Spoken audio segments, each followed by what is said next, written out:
Hey, what's going on, guys? Destructinator here, and today what I have for you guys is another Black Ops 3 video. This time it is actually my most kills in Black Ops 3. I got 224 kills playing some Nuketown Domination with the Dark Matter Kuda. So if my most kills in Black Ops 3 doesn't deserve a like, I don't know what does. Let's shoot for 150. Look at this, I'm just giving you guys the gameplays all over the place. First, we got a 219 kill quad nuclear from yesterday, which, by the way, if you guys didn't end up actually seeing that, you should definitely go check it out. I'll leave a link on screen somewhere. It's a really important video, and the gameplay is just awesome. And right after that, back to back, we have my most kills. I'm just giving it to you guys, you know? I said we're doing something new, and this is what we're doing. Everything is gonna be epic from now on. But I didn't want to talk about the gameplay today. What I wanted to talk to you guys about is the most useless thing in the entire universe. And I think a lot of you guys will agree with me on this because it's just such a dumb concept and thing. I don't know why we still do it. And I know what you're thinking, probably already trying to guess, and no, it's not the easy cracker with patented yoke separator, and no, it's not underpants for your hands, although those are pretty high on the list. What I'm talking about is daylight savings time. And for those of you guys who for some reason don't know what daylight saving times is,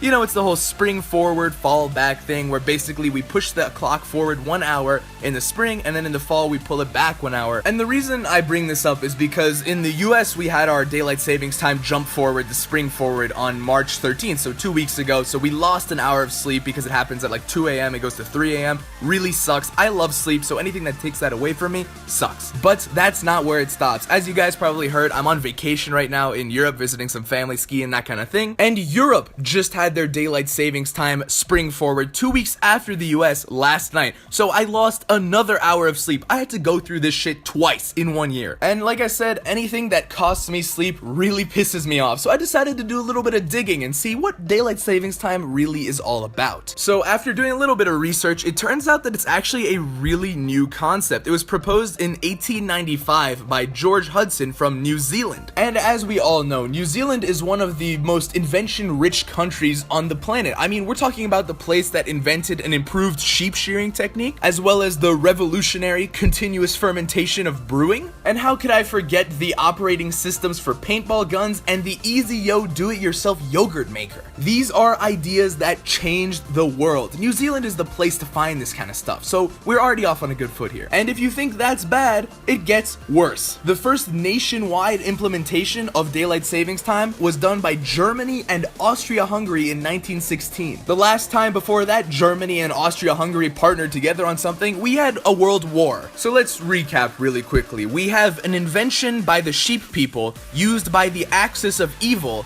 Why are we using this? Why is this a worldwide thing? Well, it turns out that daylight savings time is actually a really hotly debated topic, which is kind of interesting given that there seem to be way more pressing concerns like world hunger and peace and that kind of thing. But for people who support the idea of daylight savings time, basically they argue that it benefits retail and sports and other activities that exploit sunlight after working hours. So it's the idea that having extra sunlight after your 9 to 5 desk job or whatever it is means that you will do more stuff that benefits retailers and shops and things like that. Which means that daylight savings time is literally a commercial ploy to get you to spend more money on stuff that you don't need. It's basically just clever marketing, the same way that Coca-Cola invented the image of Santa Claus. And dear God, if you're below the age of 12 and I just ruined that for you, I apologize, but grow up. Daylight savings time is just a really good marketing technique. It means you are that much more likely to actually purchase an easy cracker with patented yoke separator and underpants at the same time. However, some people support it because they say that it actually reduces energy use. And I think you know the people I'm talking about, the ones that bring their own bags to Whole Foods so they don't have to pay 5 cents, and they talk about how they made it out of their own like manure and hair right before cursing you for taking a shower more than once a week and not using au naturel products. But the craziest thing about this whole daylight savings time argument is that it has no proven effects on anything. One study will say it will, and then another study will say it won't. Us using daylight savings time is kind of like if everyone stopped eating meat, because if you guys remember a couple months ago, people were saying how it might be linked to cancer. Most people saw that article, said, oh, well, there's not really any connection, please give me my porterhouse. But imagine if we all just stopped eating meat and everyone became a vegetarian or a vegan. That's basically what the deal is with daylight savings time. No proven effects, but we follow it religiously. And I have one final piece of information for you that will blow your mind. Most of the world does not use daylight savings time. The only places on planet Earth that still use daylight savings time is North America and Europe, as well as some other countries and other places. Ask yourselves, should we follow the practices of countries that are the biggest economies in the world and almost beat us in the space race, or ones where there are more than 7 sheep per person? Hopefully you guys enjoyed the video. My name is Destructinator, and I'll see you guys later.